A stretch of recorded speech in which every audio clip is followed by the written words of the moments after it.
नमस्कार, मैं हूं रविंद्र जैन और आप देख रहे हैं मुंबई मास टाइम्स। आइए देखते हैं आज की मुख्य खबर। यहाँ पर हालांकि मेरा अनुभव बहुत है और पिछले 10 सालों से 2.5 साल में विपक्ष नेता रहा, लेकिन 7.5 साल में सरकार में रहा। किंतु जिस प्रकार का मैंडेट इस समय मिला है, मैं ऐसा मानता हूं कि निश्चित रूप से उस मैंडेट का एक प्रेशर, जनता के प्यार का एक प्रेशर हमारे पर है। मैं उसको महसूस करता हूं कि जब अपेक्षाएं बड़ी होती है तो चुनौती भी बड़ी होती है, क्योंकि लोग आपसे अपेक्षा कर रहे हैं, तो निश्चित रूप से उसका प्रेशर मुझ पर है। देखिए, मैंने आज जो पहली सिग्नेचर की है वो हमारा जो मुख्यमंत्री आरोग्य सेवा का कक्ष है, उस कक्ष में एक कैंसर रुग्ण को बोन मैरो ट्रांसप्लांट के लिए 5 लाख रुपए मुख्यमंत्री सहायता निधि से देने का निर्णय मैंने किया है। पहली साइन वो मैंने की हुई है।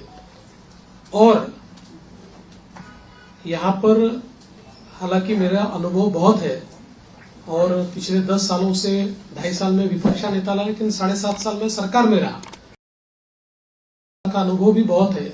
किंतु जिस प्रकार का मैंडेट इस समय मिला है, मैं ऐसा मानता हूं कि निश्चित रूप से उस मैंडेट का एक प्रेशर, जनता के प्यार का एक प्रेशर हमारे पर है।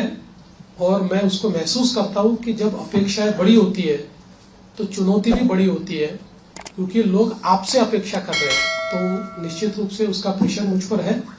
और जहां तक फिस्कल डिसिप्लिन का सवाल है, तो निश्चित रूप से उसके ऊपर हमको काम करना ही पड़ेगा, क्योंकि हमने बहुत महत्वाकांक्षी योजना की है। देखिए, क्या होता है कि नॉर्मली आप सोशल सेक्टर में और इंफ्रास्ट्रक्चर सेक्टर में, दोनों सेक्टर में एक साथ काम करते हैं, लेकिन सोशल सेक्टर का स्पेंडिंग ये हम लोगों ने 4 गुना 5 गुना बढ़ाया है, जो मैं ऐसा मानता हूं कि इकोनॉमिक्स में इसको गलत नहीं माना जाता है, क्योंकि इसका भी एक अपना रिटर्न होता है। इसके सोशल रिटर्न भी होते हैं, इसके इकोनॉमिक रिटर्न भी होते हैं, लेकिन उसका प्रेशर जरूर बजट के ऊपर आता है। तो उस बजट को बैलेंस करना ये हमारा काम होगा, हम उसको करेंगे। देखिए, पहला जो आपका सवाल है उसमें कौन सा मंत्रालय किसके पास रहेगा, ये अंतिम चरण में है, उसका निर्णय तीनों मिलकर करेंगे। यूनिलैटरली उसकी घोषणा मैं नहीं कर सकता। और जहां तक पुराने मंत्रियों का सवाल है, तो उसमें निश्चित रूप से सभी के काम का एक मूल्यमापन तो हो रहा है, मूल्यांकन हो रहा है। उस मूल्यांकन, क्योंकि हमारे जो दोनों साथी है, एकनाथ शिंदे जी ने भी और दादा ने भी, हम तीनों ने बैठकर ये तय किया है कि हम मूल्यांकन करेंगे, पुराने मंत्रियों के कामों का मूल्यांकन होगा, उसके आधार पर आगे का निर्णय होगा। और कई बार क्या होता है, देखिए, जब मंत्रिमंडल बनता है तो रीजनल बैलेंसेस होते हैं, अलग अलग प्रकार के समाजों का प्रतिनिधित्व होता है, तो इसलिए मुझे ऐसा लगता है कि कुछ निर्णय ये देखकर भी हम लोग करेंगे कि भाई पिछले बार उन्होंने कैसा काम किया है।